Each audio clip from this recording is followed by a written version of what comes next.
2 నెలల పసికందుని కాలుతో రెడ్డి అహంకారం బలుపుతో కాలుతో తన్నడం జరిగింది. రెడ్డి అహంకారం అనేది కొనసాగింపుగా వచ్చింది. కొనసాగింపులో భాగంగానే రేవంత్ రెడ్డి కూడా కొనసాగిస్తుంది. రెడ్డిలు లేని రాజకీయం చాలా సప్పగుంటది అని. తుమ్మల నాగేశ్వర కొడుకు యుగంధర్ ఆధ్వర్యంలో ఇదంతా నడుస్తుంది. మా మీద దాడులు చేపించారు. ఉద్యమాల నీరు కమ్మము చిల్ల కన్నీరు పెడుతున్నదో, తిరుగుబాటును వదిలి తిండికి మరిగితే ఇంకేమీ మిగిలింటదో.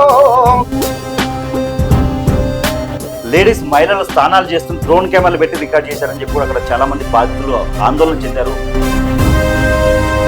అమ్మ లెక్కలైతే ఈ బూతులు అందరూ అన్నారు.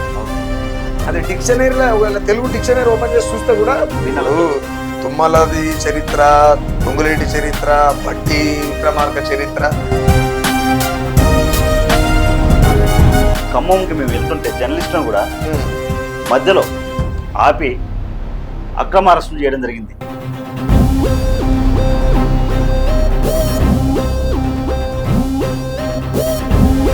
చోకెటోడు చోకుతుండు, గీకెటోడు గీకుతుండు, అడిగేటోడు ఎవడున్నాడు తెలంగాణ అంత యాడబోయే పండు కుర్ర లోపటర్రలా.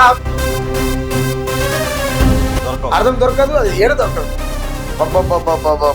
ఎవరు నిజాయితీగా ఎవరు వాళ్ళ పార్టీ కండు వేసుకుని అక్కడికి వెళ్ళామా, ఆమెతో ఫోటో దిగామా, బయటకు వచ్చామన్నట్టు. కానీ ఆ ఫ్యామిలీకి న్యాయం జరగాలి, ఫైట్ చేద్దామని ఎవడు ఒక్కరు లేడన్నా.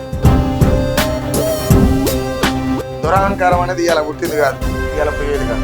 కులం మతం అనేది ఇలా పుట్టింది కాదు, ఇలా పోయేది కాదు. కానీ ఇక్కడ కావాల్సింది ఏంటి అంటే ఏ కులాల వాళ్ళు ఫలానా కులే మాత్రమే పోవాలనేటువంటి లెక్క తేల్చేయండి అని అయిపోతుంది. ప్రజలకు మరి ఏమవుతుందో ఏమో. ఎవరైతే నిందితులు జైలు వేస్తే వాళ్ళని సీఎంలు చేస్తారు.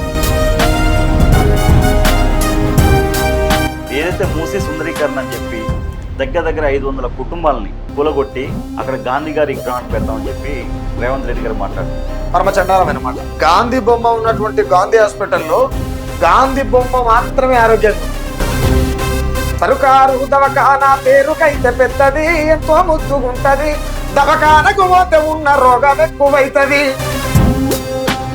తెలంగాణలో లాండ్ ఆర్డర్ ఎలా ఉందన్న, ఎక్కడ చూసినా గంజాయి, ఎక్కడ చూసినా దాడులు, ఎక్కడ చూసినా మానవంగాలు. ఎలా ఇక్కడ జరిగే ప్రతి స్మగ్లింగ్, ప్రతి మాఫియా, ప్రతి ఏ మోసమైనా, కుట్రైనా, కుతంత్రాలైనా, అవినీతి అయినా, అక్రమాలైనా, రేపులైనా, మానభంగాలైనా, సంపుడైనా, మర్డర్లైనా ఇట్లా ఎప్పుడు పోతాయి.